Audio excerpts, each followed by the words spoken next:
why stop yourself from feeling? Like, just go do it. Just go after it, because the only thing that's going to be waiting for you at the end of that dark tunnel is more darkness unless you go find that light. So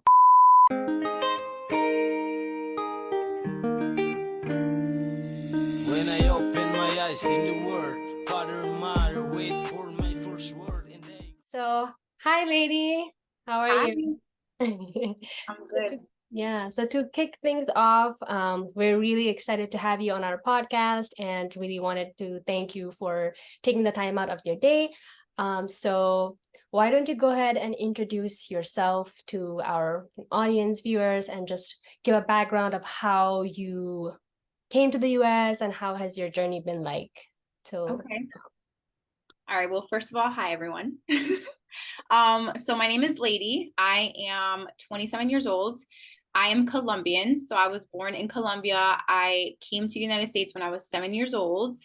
Um, it was very interesting because I was the oldest child, so I had to learn English pretty fast and like navigate the United States with my mom. And since I was the only one like learning English, it forced me to become an adult. Like I didn't really have a childhood. So I had to learn a lot of things at a very young age, deal with things that like mostly adults deal with. Um, mhm. so it gave me a lot of experience to be able to just, I don't know, like take risk in life and like start like doing the things that I did. I graduated with my bachelor's in psychology, and that was something that was inspired by my journey. And from there, I just like did so many different things, and now I'm finally settled into something that I really like and enjoy. So yeah. Hey, yeah, thank you for sharing. Let's get into like your story or like your entrepreneurial ventures. Like how did you get started?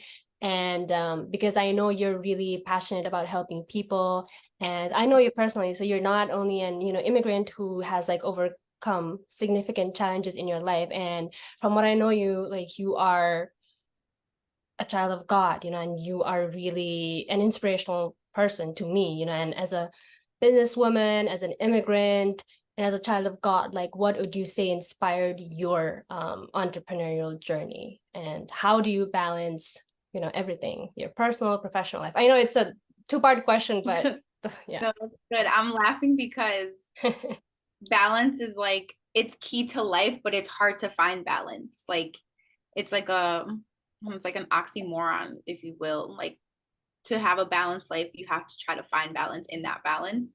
Um, Mm. but for me, the entrepreneurship journey started really like after college. I was in a relationship at the time, and this person, like, we talked a lot about real estate and we talked a lot about like entrepreneurship and having a business.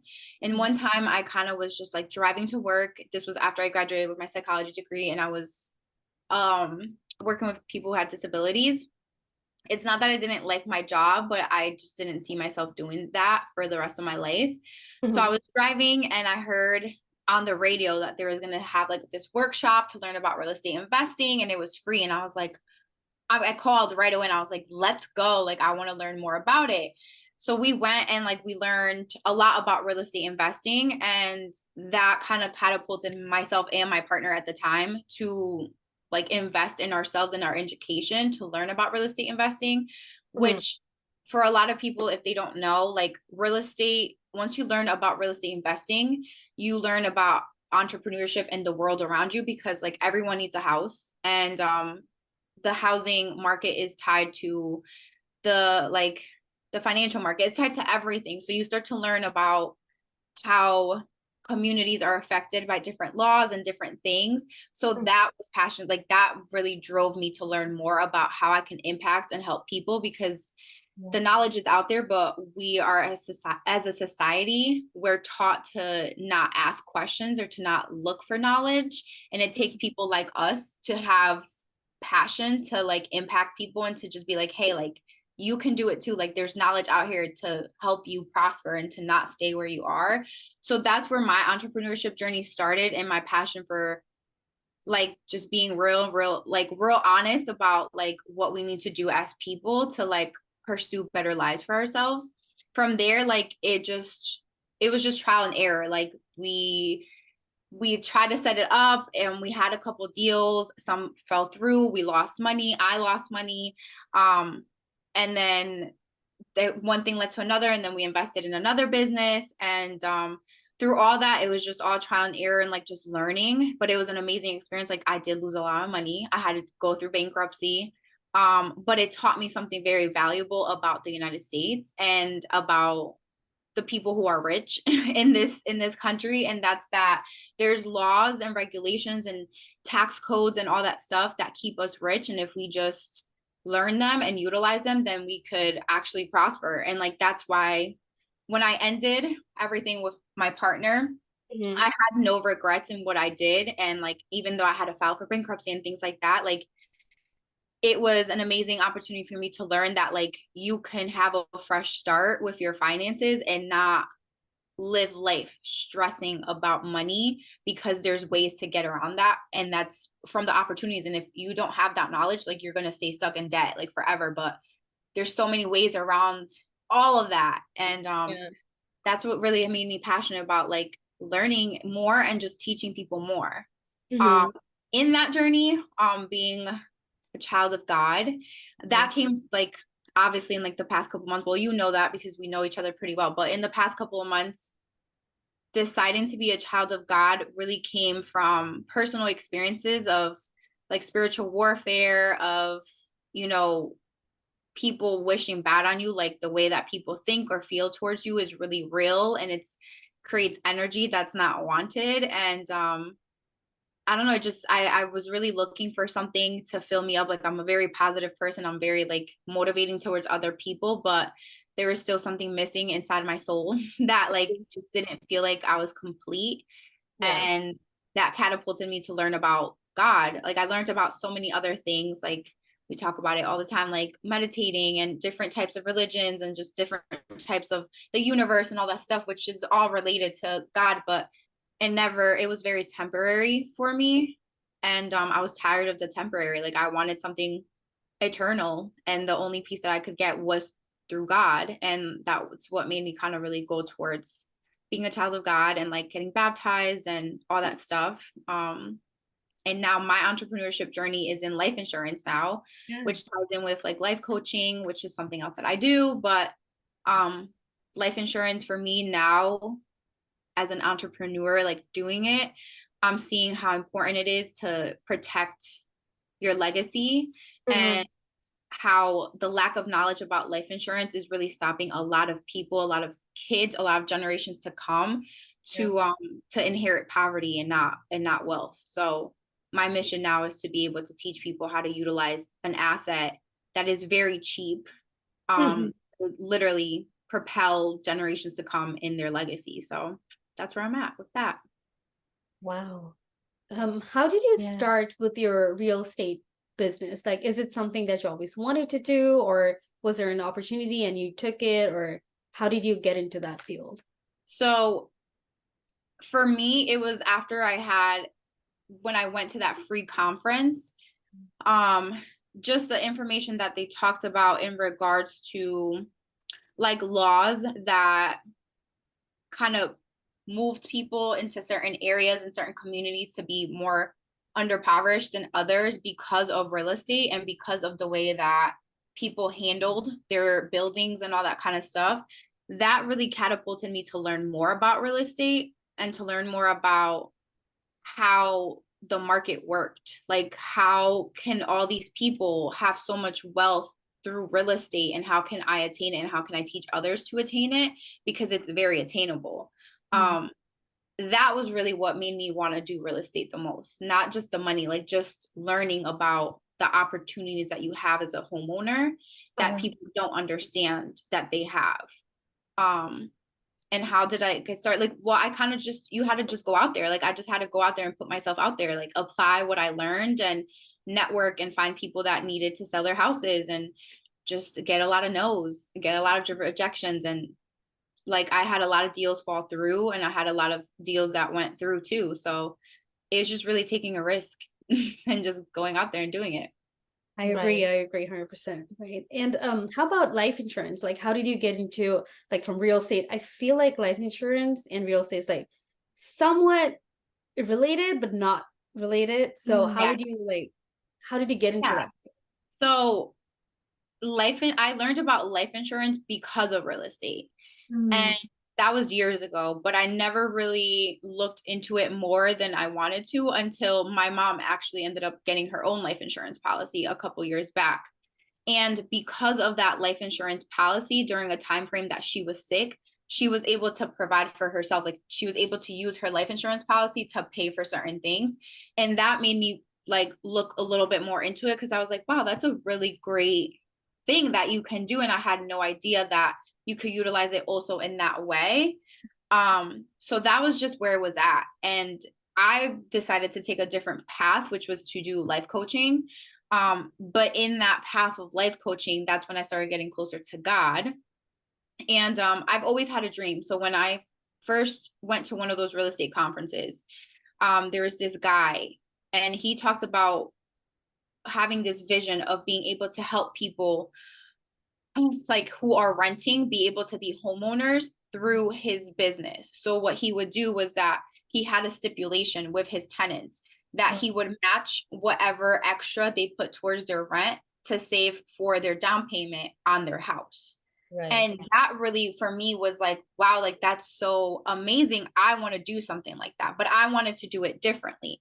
Mhm. And the way that I wanted to do it, and it's something that I'm still working on, but it's going to take time. But the way I wanted to do it was to work with Section 8 tenants and to bring my life coaching skills and like my life coaching program to them to help them change their mindset to be yeah. able to save and be able to get out of that cycle of relying on social welfare to live a life that they could live like more abundantly and more prosperity.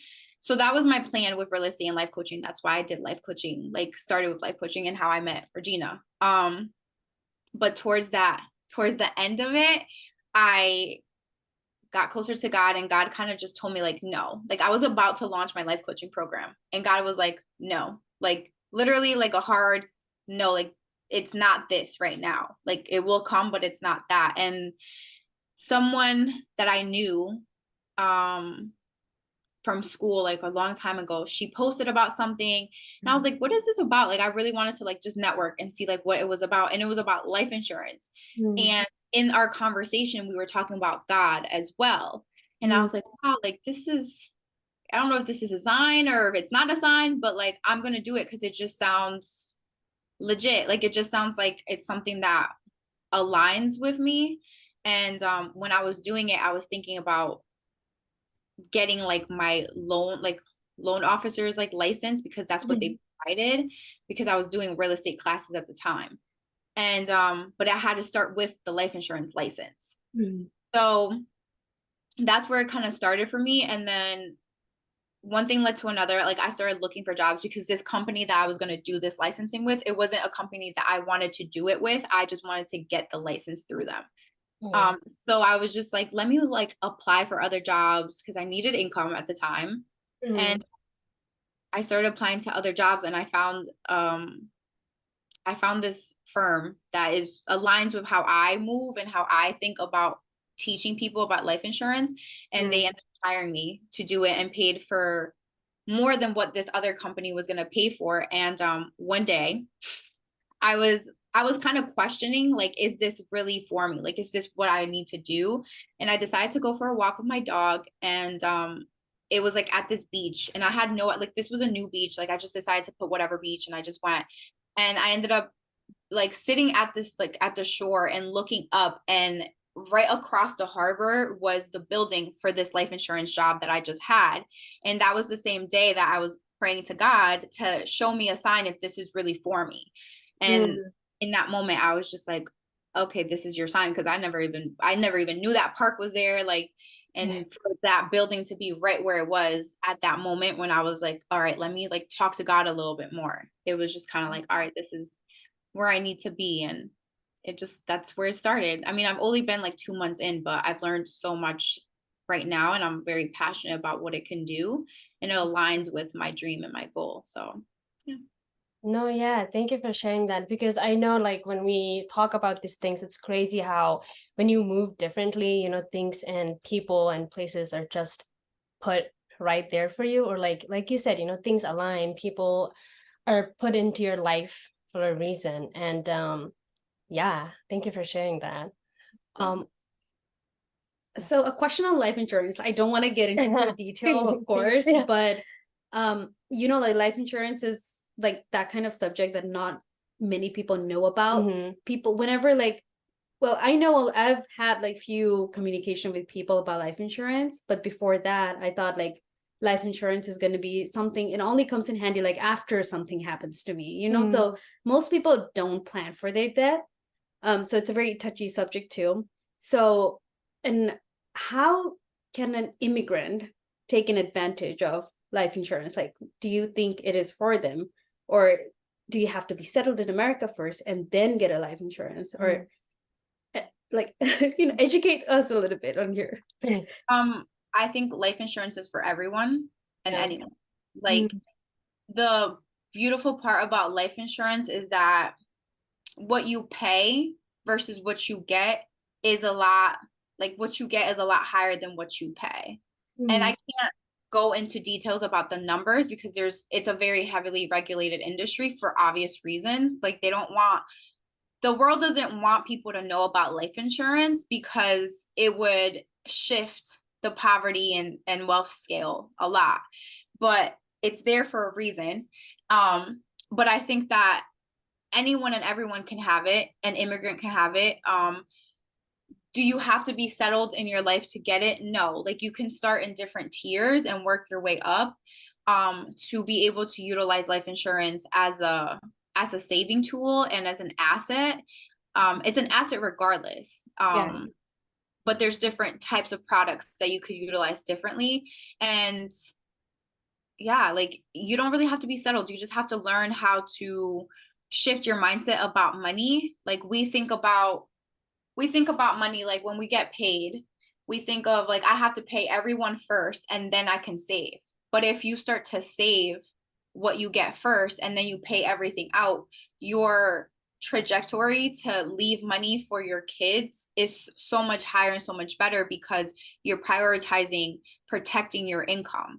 And like one thing that we say when we're teaching people about life insurance is like think about how much cash flow you put into your day. So like you go to work, that's cash that you're getting in, but how much cash flow are you putting out to get ready for work? When you wake up, you turn on the lights, you Yeah. have to pay for that. When you have breakfast, you pay for that. When you get in the car, you pay for that. So why would you not insure or protect yourself?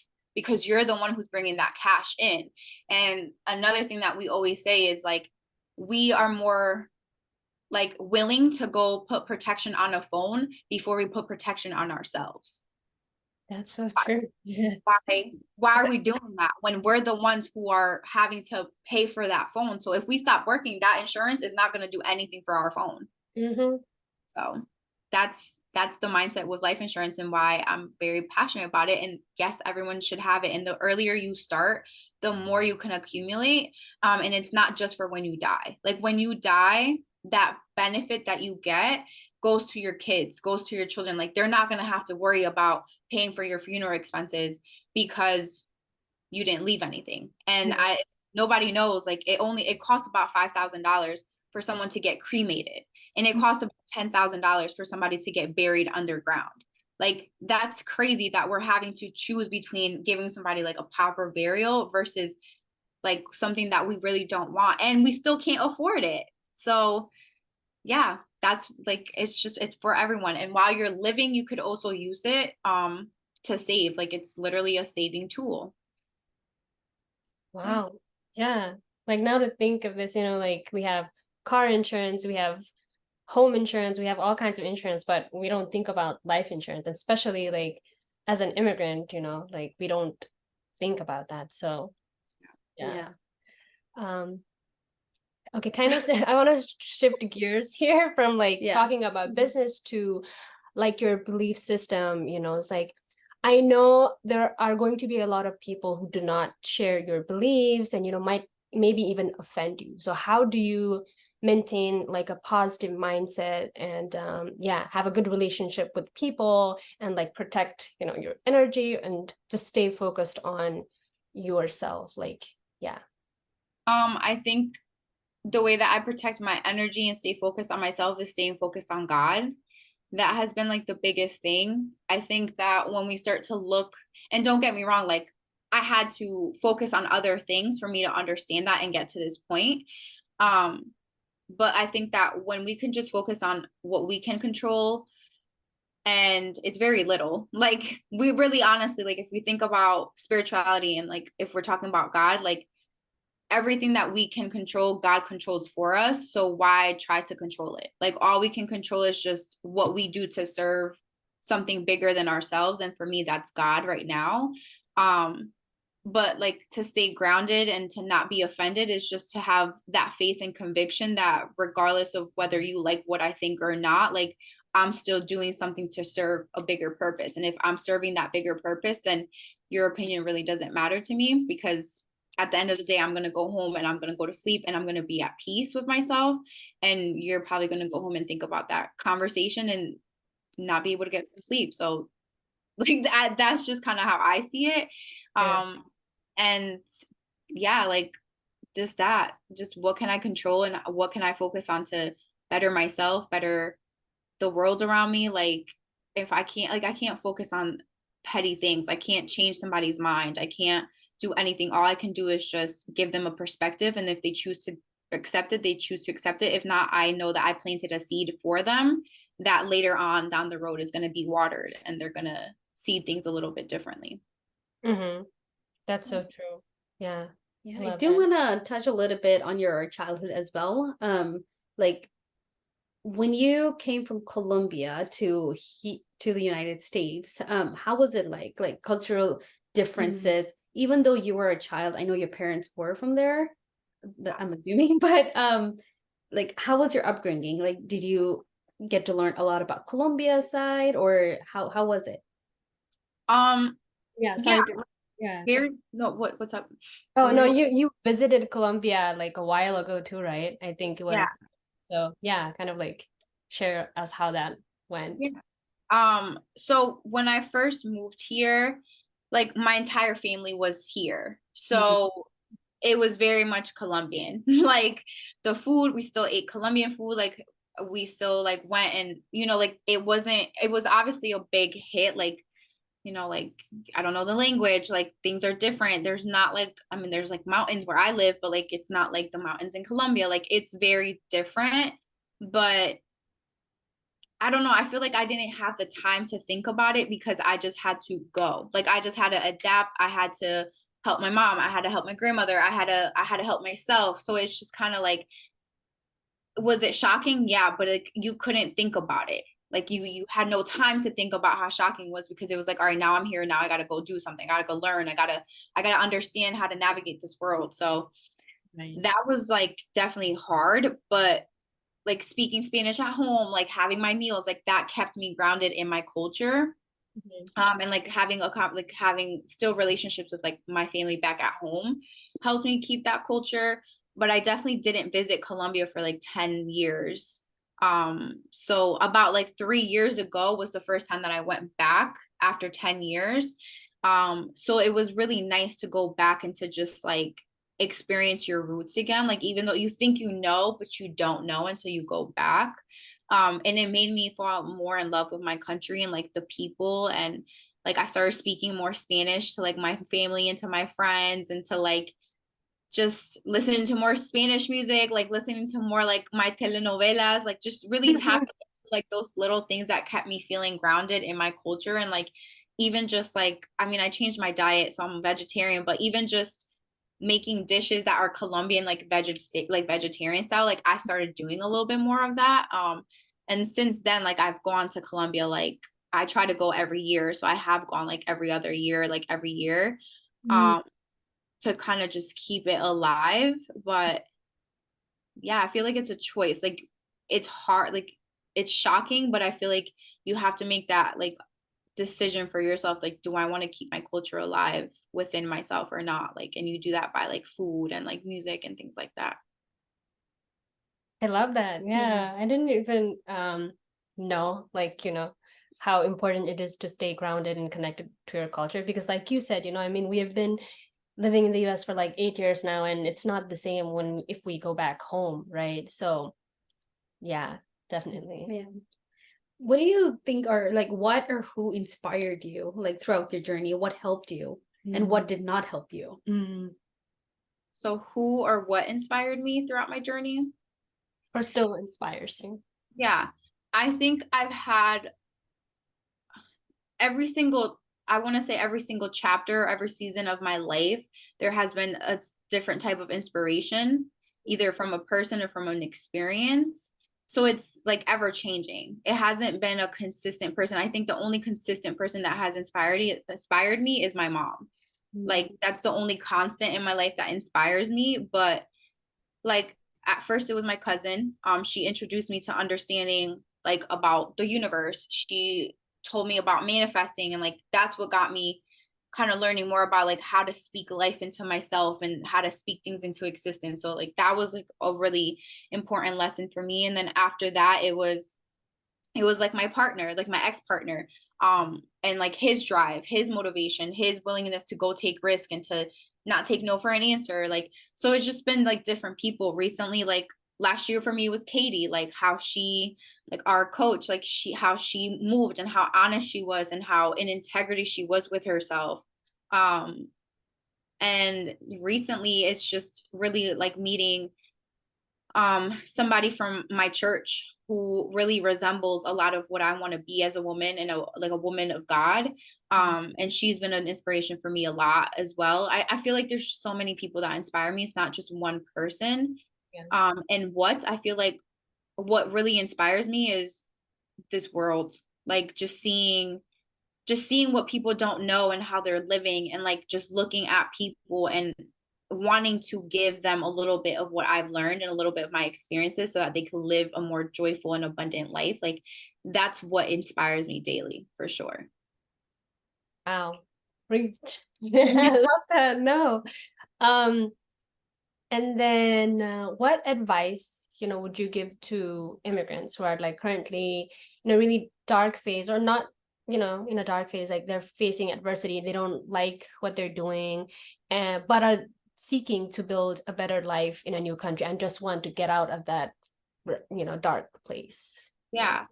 I think my biggest advice is to remember your why. Like, why are you here? Why your parents brought you here, or why you brought yourself here.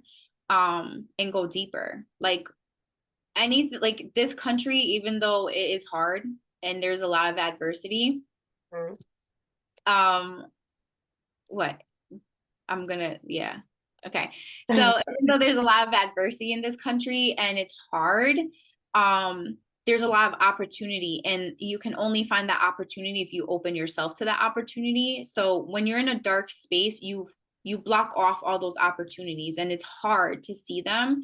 So just doing little things like being 1% better each day, like whether it's going out and taking a walk, like, or reading a different book, or like finding a subject and being like, I want to master this, go master that. Like you're going to open yourself up to so many different things when you decide to open yourself up to that. And fear is going to always be at the back of your mind. Like you're always going to experience fear, but if you don't fear, then you're not feeling and you're not being here. So it's like, why stop yourself from feeling? Like just go do it, just go after it, because the only thing that's going to be waiting for you at the end of that dark tunnel is more darkness unless you go find that light. So just keep going, like just keep going, keep seeking, keep asking, and just keep putting yourself in rooms and in places that are going to motivate you and inspire you. And that's it. Like there's so much to accomplish in this world and in this country, like for sure. You just have to go get it and go after it and ask the questions, like find the people, don't stay stuck,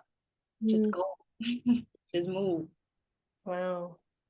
This is so good. I know. I just do you have those days when you feel so demotivated, or like you don't want to do anything, you feel like a failure? Like what do you do in those days? Like how do you overcome it? And what do you suggest the people doing? Yeah, I mean, it's going to always happen. Like yesterday I had a whole breakdown. Like I was like, oh, life is so hard. Yeah. It's like one, allow yourself to feel that. Like you're not perfect. You're not going to be perfect. We were made humans to have these human emotions and human experiences, but you have control over that. You could choose to stay that way, or you could choose to be grateful. So that's the next thing. It's find gratitude in the hard, because like there's something that you're going to learn in every hard situation. Like you learn from all the greatness that happens in your life, but it's like very small things. The hard thing is what brought you to that greatness. So in those moments when you are down, just like take a step back and be like, you know what, I'm thankful for this moment because it's going to teach me something very valuable about myself. And when you start looking at it like that, those hard like moments where they're not motivating become probably one of the most motivating moments in your life. Right. Yeah. No. You continue to, inspire others, and I know I look up to you as my inspiration, and I'm really grateful to have you on here.